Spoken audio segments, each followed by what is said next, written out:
raise some hands. Like, I'm going to hire a teenager in a couple weeks, within the next couple weeks, just to come and wash used recycled honey jars. They'll have to wash dishes all day, but I'll pay them, and then we'll have all the glass recycled. We don't want to waste anything God gives us, right? Yeah. We want to make good use of it. Explaining to the boys about how this is a honey superfill, and we're getting ready to put this on this morning, so I'm just cleaning up some of the excess propolis. The boys are asking excellent questions about what's actually going on here, but bees are such a fascinating part of God's creation that once you see inside a beehive, see how they work and how God's Have you ever got arranged it. stung? I occasionally get stung, but not very often, actually. I handle my bees in a really gentle way, and I wear a suit, and I wear gloves, and I do everything I can to keep them from stinging, because you know what? When they sting you, not only does it hurt, They die.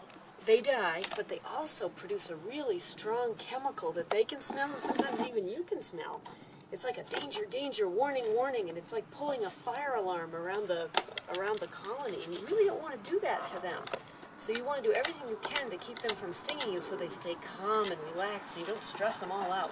It would be like somebody running, screaming through the church, fire, fire, fire. That's what it would be like. And everybody would, get excited. We don't want that. We keep them calm and relaxed. Do you actually knock them out? Knock what out? Bees, like with a sprayer? No, I was just knock reading them about that out. today. Really? What did you read? Tell me about it. It was about a cartoon. It's called The Bee Movie. It was about like a colony of bees.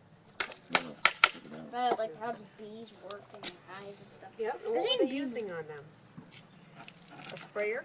Yeah. Interesting. I use a smoker. Smoker. I light a smoker so that I have some smoke. The bees will move away from the smoke, or if there was a sting somewhere, we can use a little bit of smoke so that it covers up that smell that we were talking about, that strong odor. Now what have we got here? A bee. Who has come to visit? What kind of a bee? Can I pet it? Bumblebee. She's a bumblebee. And you know She won't what? hurt you. She can smell Yeah, the stay- honey. I mean, Stay I'll still. hand this to you again. She won't bother you. She Can won't I bother you. touch it? Bumblebee, I wouldn't. I wouldn't touch her because I don't want to. She'll defend herself, But maybe. smell this. She can smell it too. She can smell it. She's like, whoa, what you got? Let me Oh, bumblebees are That in the smells honeybee good. family. You know, I think, isn't bumblebees one of the kindest bees? see. One of the what? Kindest bees? Kindest?